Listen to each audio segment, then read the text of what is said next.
Dr. Amy Killen, welcome to the podcast. We're so excited to have you on. And I want to jump right into estrogen, which I know could be an entire podcast in itself.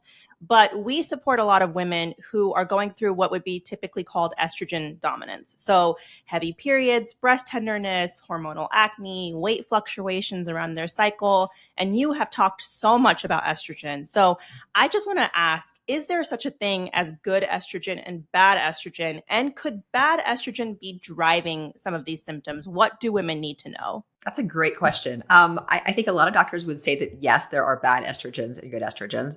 I think there probably isn't the data to say that, actually. There are stronger estrogens and weaker estrogens. So we know estradiol is the stronger estrogen. That's the one that's usually the most active form. Estrone, which comes from your fat, is weaker by about 10 times. And then there's an even weaker one that you don't see except for in pregnancy. So, but really, I think it's more about how much estrogen you have versus what type of estrogen. If you have a lot of estradiol relative to progesterone specifically, then you'll have symptoms potentially. Other estrogens, the estrogens don't count as much in general in terms of symptoms. Got it. So are you saying that basically if somebody has too much estrogen in comparison to their progesterone, they could potentially see some of these symptoms? Yes, that most commonly it's in the second half of your menstrual cycle when progesterone is supposed to be high. A lot of women who don't make enough progesterone, they are not balancing out the estrogen they're making. So that's where we see a lot of problems in women who, either are still menstruating or in perimenopause, because same thing, you're not making enough progesterone and that's not balancing out the estrogen you're making. That's a very common cause. Then there are other causes too, certainly exposure to like xenoestrogens, estrogens in the environment that are kind of sneaking in and having some of those same effects can also certainly cause some high estrogen symptoms. And I know we're going to dive into progesterone later, but because we're kind of here, and I'm sure there are people who are listening who are like, okay, I need to work on my progesterone, which I know we're going to talk about HRT, but do you subscribe to how women can support their progesterone naturally? Yeah, absolutely. I mean, if you're still having cycles, then your body is usually still able to make progesterone. And one of the big things we see are other, stress can get in the way, for instance, of making your progesterone. So if you have a lot of stress, your cortisol is high, you end up kind of like moving some of your pathways over to make that cortisol, then you're not making progesterone as well. And also, if you're not ovulating, so if you're not, if you don't have regular cycles, you're not ovulating, you have to ovulate to be able to make progesterone because it's actually kind of the leftover bits from ovulation that makes your progesterone. So if you don't ovulate, like if you have PCOS, for instance, then you're not going to have enough progesterone. So working on your stress, working on your nutrition, your movement, your chemical exposures, like all of these things can help you make progesterone better. Amazing. Well, I want to talk about the Dutch test and everything, but Yasmin, let you dive in. You are like talking about my life. I feel like the past 5-6 years, once I started educating myself on hormones, like I just felt like I definitely for sure probably had estrogen dominance. I've been working on, boosting my progesterone in all those lifestyle ways. And I'm like, yes, the stress, the crazy work lifestyle. I'm like, no one educated me and I just had miserable periods. So it's so cool to know that there are lifestyle things that you can do because I am also proof of that. It takes time, but it really can make a huge difference. So I'm sure that helps so many people. And, before we get into progesterone in a bit, I want to talk about like why you say this a lot. Why does estrogen need a rebrand? I feel like so many people, it gets a bad rap. And I'm just curious, like, what do you wish more women knew about this hormone? Because you hear estrogen and people are like, okay, whatever, another hormone that people are talking about. But why does it really matter? I think that a lot of people think that estrogen is dangerous, that it causes breast cancer, that it makes you fat. Like these are the things that I hear from women, that estrogen is, kind of not great. And even the term estrogen dominance, it makes it sound like estrogen is really bad. But in fact, estrogen is, it's the main neurotransmitter in a woman's brain. It is the thing that is telling the rest of your brain to work well. It is the chemical that is talking to every part of your body and helping it to work well, like from your bones to your heart to your muscles to everywhere. And so it's really important that women have estrogen and have enough estrogen. And so yeah, I want people to understand that estrogen's cool. Like it's actually awesome. Like we need to be happy that we have it and concerned when we don't have it and kind of know what can cause those kinds of things. So usually when, I come from a functional medicine background and when people come to us and say, hey, I need to understand my hormones. I'm having all these kind of crazy symptoms. We say, well, there's no golden standard for how to figure out what's going on with you, but the Dutch test is really great. And, you've got to have somebody interpret it. But I really actually appreciate what you've been talking about lately with the Dutch test, because it's very expensive. It's hard to get somebody to order it for you. You have to work with the right person. Can you talk about this? And for anybody who doesn't know, the Dutch test, essentially, you could do like cycle mapping, you could do all of these things, but it gives you this sort of deep dive of like what types of estrogen you're making, what pathways they're going down. What is your thought about this? Because it is quite expensive for people. It is expensive. So it's a dried urine test. You do it at home. And I will say, people have been asking me about it for years, and I've always been like unsure what to say, because I kind of read both sides. Like, some people say this is just a waste of money. Like, all the traditional medical societies, have come out against it. Versus you have functional medicine, doctors who are fantastic, who are friends of mine, who use the test and think it's amazing. And so I spent like many months basically going back to the research, trying to find all the primary studies, making a spreadsheet. I did a whole thing to try to understand it myself so I could make recommendations. So I think that one of the main things people talk about with the Dutch test is looking at estrogen metabolites. And then essentially from that pattern of metabolites, trying to tell women if they're going to be at increased risk for breast cancer. And then if so, trying to get them to shift the pathways. And what I found, short version is, in the research, we don't actually have compelling data that one of those three kind of estrogen metabolite pathways is safe versus the other two are dangerous, which is kind of what we're taught. And in fact, about half the studies support that idea that the two pathway is safe and the other two are not. About half the studies don't support that idea. And so I think that certainly I don't hate the Dutch test. I think it can be helpful for looking at how your liver is breaking down estrogen in general, and looking at, various other things, other hormones. But I don't think that we know as much about the pathways as we think we do. And if we don't know that information, we can't really base anything else around that. I definitely appreciate that for sure too, because I think the recommendations for most people to help support their hormones are generally the same, right? Yeah. Like reduce your stress, focus on nutrition, sleep, all of that. And sometimes you don't necessarily need an expensive test to tell you to do that. Just start with that and you might start to see some of your symptoms clear up already. Yeah, 100%. Most of the pathways, if you have like you're stuck at, one part of the pathway, things like this lifestyle changes, obviously, maybe make sure you get enough B vitamins. So take a B complex. Those are like, get some sleep, like all the things that you eat enough broccoli and cruciferous vegetables. That's a big, big driver of those pathways. So I always tell people, certainly if you're money conscious, start with those things. And then if you're still having a lot of symptoms or you're still concerned, you can do a Dutch test. And certainly, there's some learnings from it, but I don't think it's the first thing that we should be reaching for. I have a silly question. We get this question sometimes, and there's actually people in my network, which I won't call out on the podcast, who think this, but there is crazy stuff online, right? Social media, you're going to see some crazy, I don't know if they're facts, but people's opinions. And there are people out there that are saying like certain legumes or essential oils like lavender causes an increase in estrogen, or, just like certain foods. And Kaya, you might be able to say this better than me, but people are so scared that it increases estrogen. Is there any validity there? Because I just feel like there's so much stuff online, and it's just fascinating.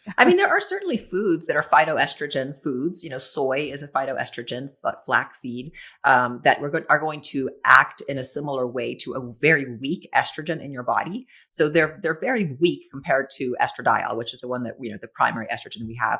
But certainly, we do know that there are certain foods that if you eat an abundance of them, you may have some slight sort of estrogenic symptoms. It doesn't seem to be a problem. Like, it's, unless you're just eating like boatloads of soy, you're not going to have a problem from it. These foods are actually considered very healthy in general. But certainly there are some things. I don't know about lavender. I don't know much about essential oils, but there are some foods for sure that have a little bit of weak estrogen. But just keep in mind that both men and women need estrogen. So it's not like in both men, we all have estradiol, which is a good strong estrogen. So eating foods that have a little bit of estrogen in them or activity is not a problem. It's very weak compared to what your body is making on its own. You've also said, and I'm paraphrasing, so correct me if I'm wrong. You've said all adult vaginas need estrogen. No, you got it. Can you talk about this? Yes, I always say if you're not making your own estrogen, you should consider taking vaginal estrogen, and that's all adult women. So whether or not maybe you're breastfeeding for several years, and that's going to keep your estrogen low. Maybe you're overtraining and you're not having cycles, or you have a eating disorder, or you're in perimenopause or menopause and you're not cycling. So if you don't have enough estrogen in your body, that translates to changes in the pelvic floor, the vagina, the muscles, the vulva, all the structures. It increases your UTI risk. It increases risk of bladder leak, and it makes sex painful. There's a whole bunch of things that happen. And we have an easy, safe fix, which is just a low dose vaginal estrogen 3 days a week. It's safe for pretty much everyone, unless you have an active like breast cancer. Maybe you don't take it while you're having that, but even breast cancer survivors can take it because it stays just in the pelvic floor. So I'm a big advocate of low dose vaginal estrogen. I remember when I had my first kid, my OBGYN, after I came back from my 6-week follow-up, said, oh, and I'll just prescribe you vaginal estrogen if you need it. And I was like, wait, what? That's great. Yeah, I know. It was pretty crazy that she even said that. But at the time I was just not educated on this. So why would I need that? But, after hearing what you're saying, those can be low estrogen states. You're breastfeeding, you just had a baby, whatever it is, that totally makes sense. Your doctor was very forward thinking. I feel like most doctors don't even think about that, unfortunately. Yeah, she's super forward thinking. Well, I kind of want to dive into perimenopause because we also support a lot of women who are going through that phase of life. And you've talked about how this is a low progesterone state. So can you talk about that a little bit more? Yeah. So perimenopause, which can be 2 to 10 years before menopause onset. It can start as early as 35 and still be considered normal. Perimenopause starts generally with progesterone trending down.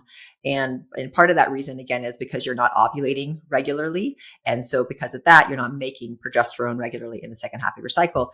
And so when you start to see progesterone falling, at the same time, your estrogen starts becoming very erratic. You can have actually much higher levels of estrogen, peaks, chaotic peaks of estrogen, and then troughs of estrogen. So it's very erratic because your eggs are kind of petering out. You're reaching the end of your eggs, your ovaries are, almost empty, and your body's like, what's going on? So your brain is sending a lot of signals, and it's just kind of chaos in perimenopause. So early perimenopause is low progesterone compared to estrogen usually. And then as you kind of continue through towards menopause, then your estrogen's also starting to fall. So you can have symptoms of both low estrogen and low progesterone. And you said that it could, it's so interesting. Perimenopause can last, you said 2 to 10 years, which is such a big range. So I'm just curious, what are some of the interesting symptoms someone may experience, with this drop or adjustments in the progesterone and estrogen? There's 30 something symptoms. It's crazy. And, unfortunately women will often see 5 or 6 different doctors during this time period before someone actually says, oh, this is from perimenopause. So it can be everything from hot flashes, night sweats, insomnia, weight gain, to itchy skin and palpitations in your heart, and dry eyes, or just weird stuff that can happen during this phase. And a lot of people do just have a difficult time getting treated because doctors are not educated, unfortunately, in kind of what these symptoms are and how to treat them. So they'll see multiple people, they'll get antidepressants, they'll get, pain medications, they'll get anti-arrhythmia medication. They'll get all these things when all they really needed was some hormones. And I'm just curious, I feel like Ken and I talk about this a lot. We're in our late 30s, we have awareness about perimenopause, and I'm just curious, what differentiates a woman who gets it or who has perimenopause for just 2 years versus someone who has a more elongated tenure? Is it genetic? Is it lifestyle factors from your early 20s and teens? Is there anything there? I don't know that we know that. We do know that there are some both genetic and lifestyle factors and environmental exposures that affect how early you go into menopause. So we know that, women who go into earlier menopause sometimes will have a genetic history, or they'll have more exposure to endocrine disruptors, or they're smokers, or, things like that maybe are not as good for health, can influence how early you go into menopause. But I don't know if those things also influence the length of the perimenopause. That's a good question. I'd love to talk about testosterone and what's happening with that hormone throughout the phases of our life. So, why is testosterone important for women? Because I don't think people really think about that. They think about it as a male hormone, and what happens to it as we get older. So women actually have more testosterone in their bodies than they do estrogen at any given time during like pre and perimenopause. So we make more testosterone than we do estrogen. We do have about a tenth as much as men, but still testosterone is a very prominent hormone in our bodies. So we do need it. It's important for everything from motivation and mood to sexual health, desire, arousal, orgasm, but also muscle building. There's, it has roles really in full body health. And testosterone is a little different than estrogen and progesterone. Estrogen, progesterone, they're kind of normal, and then they just kind of fall off a cliff in perimenopause. And by the time you hit menopause, then you are essentially out. So it's a very sharp drop off. Testosterone starts to decline slowly in both men and women starting at about age 25. So it's just a very slow marching down of testosterone in general for both men and women. There are some things that can make your free testosterone even lower. Like if you're taking like oral birth control pills, for instance, then that'll give you a sharp decrease in your available free testosterone. So there are some things that can affect it like that. But in general, it's just kind of a slow decline as you get older. I want to talk about HRT now because I think that first I want to know like who is a good candidate for HRT? Is there somebody who's not a good candidate? And should you get testing done before you start using these hormones? I do believe in testing. And certainly I will say that the many medical societies don't say you need testing. In perimenopause, your hormones are estrogen, progesterone can be all over the map. So that those values don't tell you as much as the symptoms that she's having, her age and her symptoms. But you still want to be getting testing for other hormones like testosterone and insulin and, all your other thyroid, all your other hormones you should be getting tested for either way, both in perimenopause and menopause. Hormone therapy, HRT, MHT has multiple names at this point. It's safe for almost all women. There are some contraindications. So if you have active hormone sensitive cancer like breast cancer or endometrial cancer, then you wouldn't take it. If you are a breast cancer survivor and you had a hormone sensitive cancer in the past, you may not be a candidate. Most oncologists are still recommending against it, although we're starting to see a little bit of questioning of that. And then if you have like severe liver disease or active vaginal bleeding, but for the most part, everyone else is probably a candidate. And I'm curious, we get a lot of women who reach out to us who might be in perimenopause and actually in menopause too, who are like, my doctor wants me to go on birth control for these symptoms. So tell me the difference. Why do some doctors recommend birth control and some HRT? And what should women know if their doctor's recommending that to them? So birth control, I think of it as like a hostile takeover of your body. It is high doses of synthetic estrogen and synthetic progestin. So the kind of synthetic versions of these hormones, high doses that come in and shut down your whole body's ability to make these hormones. It shuts down your hypothalamus pituitary, ovarian axis. And it like comes in with these new employees and takes over. And it can be it's helpful in some situations. If you need to protect from pregnancy, then birth control is a better option because regular HRT does not do that. Or if you have like severe symptoms that are not controlled, maybe you've tried HRT and it's not being controlled. Maybe you have severe vaginal bleeding. Birth control could be really great. But I prefer in general to at least try a bioidentical hormone combination like bioidentical estradiol and progesterone, which are like an HRT combination. Those are more like you're just bringing in some like supplemental employees to your body, but your body is continuing to make its own hormones. You're not taking over. You're just kind of supplementing with these other hormones that look just like the hormones that your body is making. And those I think are, in general, they're probably safer long term. We know that progestins long term can increase breast cancer risk slightly and heart disease risk slightly. And they're just a little bit better tolerated for a lot of women. You mentioned before that birth control can shut down somebody's testosterone production. There's all these things that it's shutting down your system in so many ways. And it can be so helpful. But I can't help but think when we're kind of close down all these hormones, there has to be some sort of consequence. And I know that there's a lot of controversy of whether or not there's obviously some risks that are there for sure that are even like on the brochure of birth control. But what are your thoughts around like young women taking birth control for bad periods and stuff? Like what would be your recommendation? I appreciate that we have birth control as an option. I appreciate that it's there. I was on birth control for 15 years, kind of before I knew any of this stuff. That's what you did. So I'm glad we have it. I do think that women deserve a little bit more education before starting birth control and a little bit more time invested in trying to figure out what the source of their symptoms are. Like if they're having heavy periods, irregular periods, why is that happening? Is it your stress? Is it your sleep? Is it, something else going on in your life that's happening? And so I think that I wish that that the doctors had more time to spend with patients to work with them on trying to get to the root cause of their problem. And then if that doesn't work, certainly birth control has a role, and I don't think it's a bad thing, but it does have some side effects for sure. And I'm so curious. I was also on that birth control bandwagon. I'm like, you just take it. That's just, if you have bad periods when you're young, you just take it. And then now I'm obviously more educated. But did you have any symptoms coming off birth control? I'm just curious, like you're so passionate about hormones. You're so educated. Like what has really driven you into this field? Is it your own experience or people around you? I fell into hormones. I was an ER doctor first for my first 10 years of my career. And so I worked in busy ERs.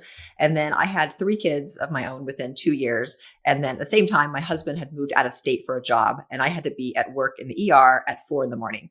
And so I was getting up at 3 a.m, going to work, working this stressful shift, coming home with 3 kids under the age 2, taking care of them. And I did that, for like 2 years. And so as you might imagine, the stress was super high. The sleeping wasn't good. The diet was horrible. And I was kind of like, like imploding. Like I didn't realize at the time, but like it was a very stressful thing. And eventually I looked out kind of at my patients in the ER and just realized that if I didn't make some big changes in my life, I was going to be one of those patients, in 5 years or maybe even earlier with some kind of like chronic medical problem that could have been prevented. So that was kind of like the change moment for me. I started learning about how to be healthy and very quickly learned the importance of hormones in health, which I'd never even heard of. Like I'd never heard of estrogen, of estradiol and progesterone ever in all of my education. And so I just kind of dove in, and that was in 2013. And I've been addicted ever since. Wow. I can't believe that they didn't teach you guys about, has that changed? Honestly, I mean, I don't even remember. I'm sure I heard the word menopause, but it wasn't like we had multiple lectures on it.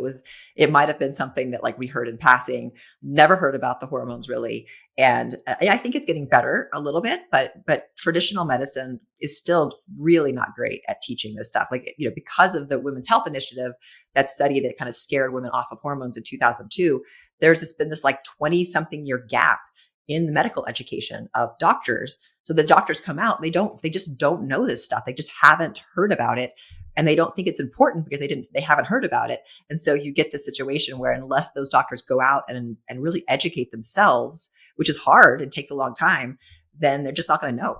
In another interview, you were actually talking about a recent study. I wasn't as familiar with it, but I found it super fascinating, where I think the study was suggesting that women experience a burst of aging at the ages of 44 and 60 rather than a steady decline. So I'm just curious, can you talk about that study and what should we really take away from that? I'm like 44 and 60 is so specific. So yeah. Yeah, I remember. Yeah, I don't know. I remember it was a couple of years ago that came out, and I don't remember where it came out in, but it was an unusual finding because we always think that I always consider that like menopause is when you go through menopause at around age 50 would be the time that you would see this accelerated aging, because that's when you have estrogen fall off and progesterone, and we know that's so important. But it may be something that it's just taking a little bit of time for your body to kind of catch up to that estrogen going away. We know that like when we lose estrogen, for instance, it takes about 5 or 10 years to develop heart disease in women once estrogen goes down. The estrogen is very protective. And that's why women have heart attacks later than men, is because we have estrogen to protect us. Estrogen goes down, and within about 10 years, you start to see heart disease in women. And so that may just be kind of a catching up thing. But yeah, it was very curious. I'm not sure what happens at 44. Maybe it's perimenopause is hitting. I don't know. It is interesting though. Oh gosh, I have like a clock ticking down. We all have clocks ticking. As soon as I turn 44, I'm like, oh gosh, what's happening? I want to talk about some popular health trends, and I'd love for you to maybe give us like a rating from 1 to 10. Okay. And maybe why. It's like a little fun game. Okay. So so give us the rating and why you're giving us that rating. And specifically for women, we'll talk about like each of these for women, because I know for men it'll be different. Let's talk cold plunges. When done correctly, I actually love cold plunges. I would say like 7. And that's like a cooler temp, like not as cold, 50 to 60 degrees, 10 minutes, 3 days a week. Because the thing is, if it's too cold, then that's when women maybe experience, is it the cortisol jump or what's going on So, there? it's both men and women. When you get into really cold water, increases cortisol and inflammation acutely. And then over time, those things actually come down. So women are not unique in that way. But in men and women, the strongest evidence for cold plunges is around reducing muscle soreness after workouts and reducing inflammation. And that happens, it seems, at a little bit less cold temperatures for a little longer duration. I actually, I did some cortisol mapping for myself, and especially postpartum, I have like, a nice cortisol bump in the morning, and then I have like a steep decline. So I was actually thinking, for somebody who wants to support their cortisol, that could be a great tool, right? Like, you want a little bump in your cortisol, why not get into a cold plunge? Yeah, I mean, I personally, I have a cold plunge. And mine's actually pretty cold. Mine's like 45, which I prefer. And I don't do it in the winter, but in the summer and other months, I'll do it a few days a week. And I love it really more for the mental benefits, like the kind of like stress resilience part, and like meditation and the teaching my body to be okay with being uncomfortable. So I think that there's many ways to do it, but certainly you don't have to do it to be healthy. It is something that I think is helpful in some cases, though. Any women, would you say, like, I would not recommend you even touching a cold plunge? Yeah, I mean, there's certainly contraindications. If you have any kind of heart, like arrhythmias, cold plunges can trigger you to go into an arrhythmia. If you have any kind of like neurologic disorders or seizures or things like that. If you are pretty burned out, like your thyroid function and your adrenal function and all those things are really burned out, whether they're too high or too low, then probably cold plunging is not the best way to deal with that until you get to back where you're a little bit healthier and your body can respond appropriately. Okay, let's talk about collagen. So I like collagen. I would say collagen for bones and joints, I'm still bullish on, maybe 7. I've gone down in my respect for collagen for skin. I think it's maybe more like a 3 or 4, based on a recent study that came out that kind of compared all the studies that have been out there for collagen, and found that really the only studies that are positive for collagen are industry supported, so by the makers of collagen, and the studies that are all sort of unbiased studies are more negative for collagen. So I think it still possibly helps skin, but I don't think it's as good as we thought it was. Okay, so 3 out of 10 for skin and 7 out of 10 for joints, potentially. Was it you that talked about potentially the benefit of vitamin C for skin instead? Was that? I don't know if it was or not, but vitamin C is helpful. It actually helps your own body to make collagen. So that's great. And it's also an antioxidant. Vitamin C serums or antioxidant serums are helpful for helping your skin to be able to fight oxidative stress and be able to, repair itself. So I do like vitamin C for skin also. Okay, great. Let's go to one that Yasmin and I are very familiar with, cycle syncing. And by cycle syncing, you mean like syncing your workouts and your nutrition to your cycles?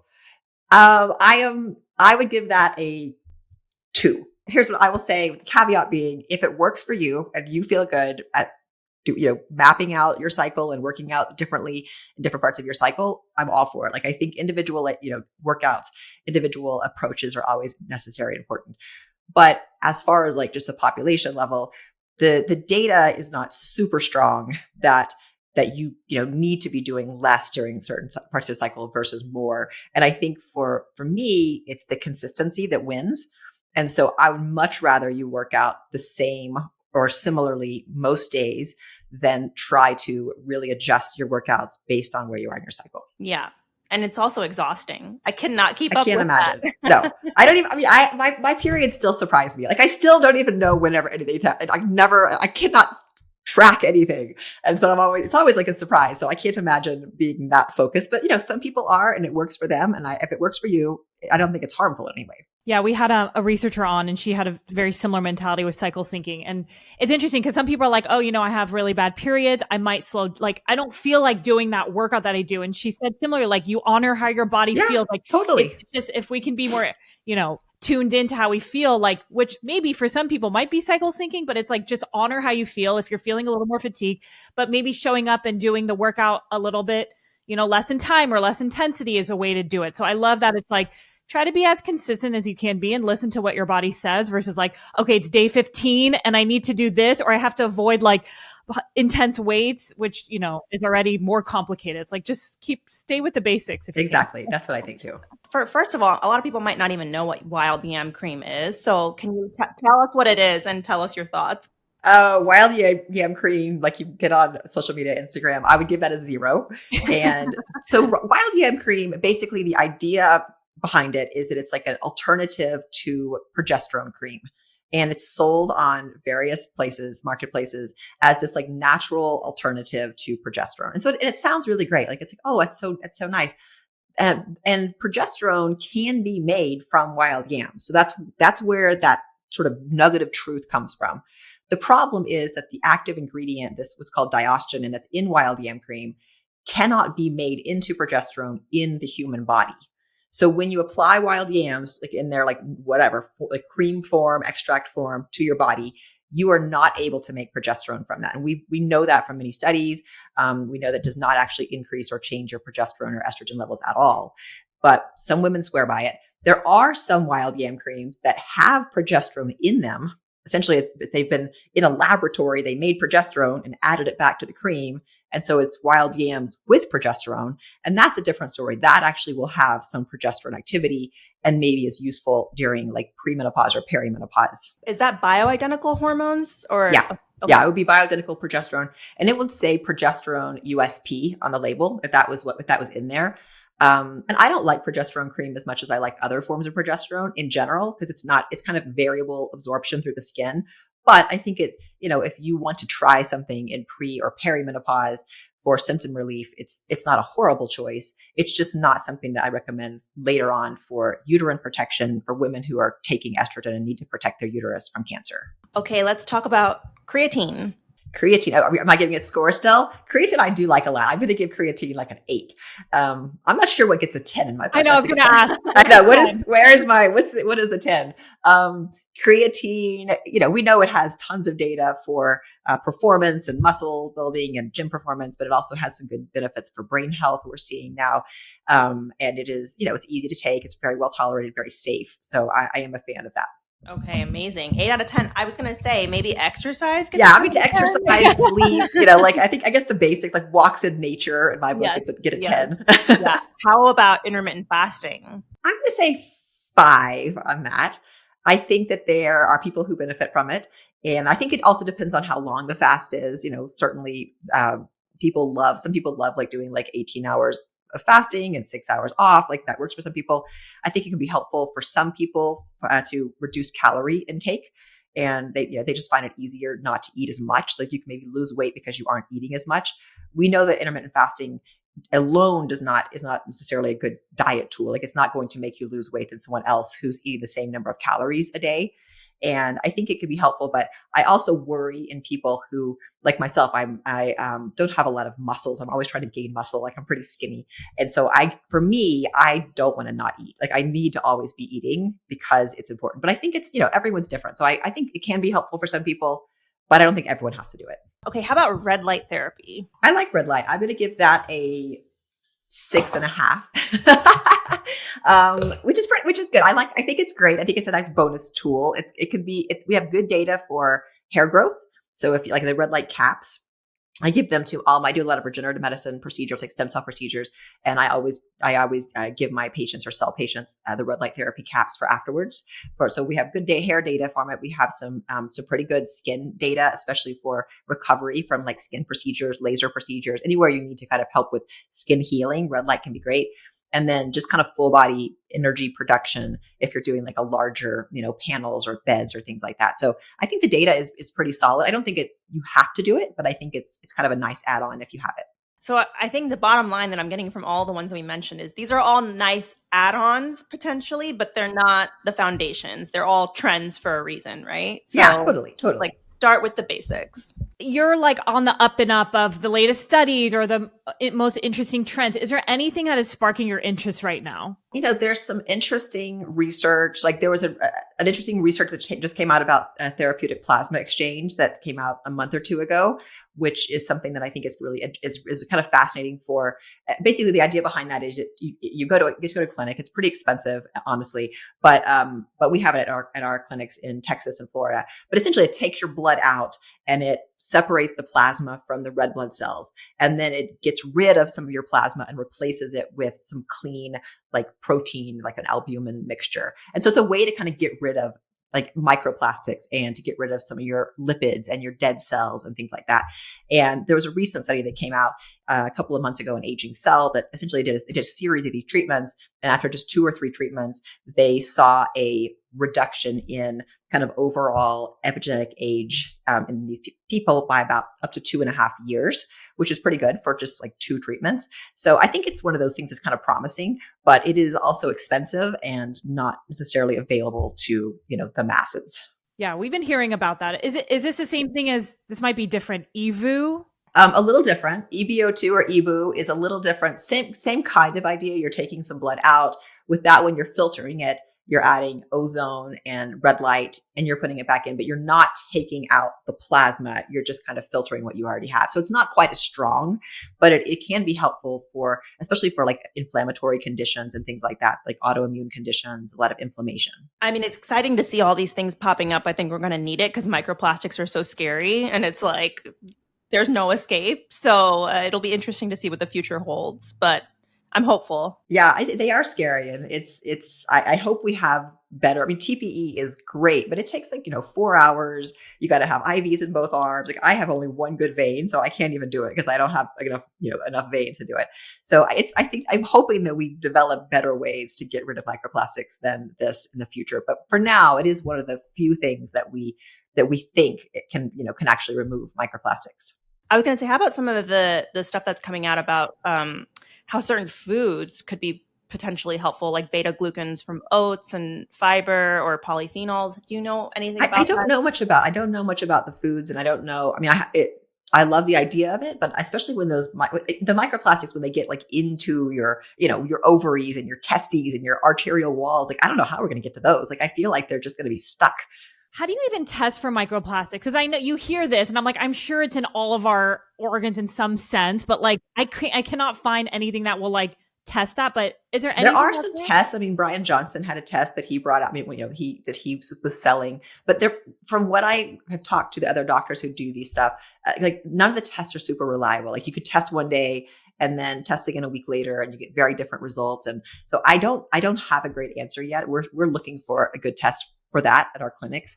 But we don't currently have a great one right now. I guess it would be pretty hard to like tell if it's in your organs, right? Like, how are you going to? Yeah, I mean, you won't. You'll be able to test the blood and then, basically try to extrapolate, like, is it in other places as well? And for the same token, unless it's in your blood, we don't think you can really reach it right now. Like, but maybe it's going back and forth between your blood and your organs. I don't know. I'm not an expert on it, but I definitely think we'll have to figure out some ways to get rid of those plastics eventually. And I know we're all like dialed into plastics and it's top of mind, but for someone who's listening who, might be like, okay, well, what are some lifestyle things or things I should take out of my house that is the main culprits in plastic? Are there like a top 3, Amy, that you would recommend? Don't microwave plastic is number 1. My son is 15. He is obsessed with microwave. He always microwaves plastic, and it's making me crazy. I'm like, you're taking away my ability to have grandkids. What are you doing? But don't microwave plastics is one. Try to change over from plastic to glass for like storage containers, water bottles, like any of the things like that you can change to another option, steel or aluminum or glass. It's probably better to change, and just try to avoid as much plasticky things around your food as you can. Oh my gosh, when I was your son's age, I was microwaving plastic like crazy too. Yeah, I had the popcorn bags, the TV dinners. The TV dinners. Yeah. That me too. I mean, I got through like college and my 20s and early 30s probably with a lot of TV dinners. Yeah, well, at least for our kids, hope there's more awareness, right? Like we had no idea. We were just a bunch of experiments, I think. I want to kind of end on just like what you want women in their 30s and 40s to, like, what is your one wish for people who are entering perimenopause and they're starting to see their hormones shift? Like, what would you want to tell them? I want to tell women that there are a lot of options available, to a lot of things we can do to help, and to also to advocate for yourself, to learn what's going to happen, like learn what's going on in your body, become your own self advocate. And if you go to a doctor and they're not helping you, or they're blowing you off, or they're just saying, oh, this is a normal part of aging, go find another doctor. Like, I think that we think that we only can go to our one doctor, and that person, if they say no, then it's too bad. but you should hopefully be able to really go out there and be empowered and advocate for yourself until you get the answers you want. I love that. Thank you so much, Dr. Amy, for answering all of our questions and being with us today. And I think that's it for now. Awesome. Thank you so much for having me.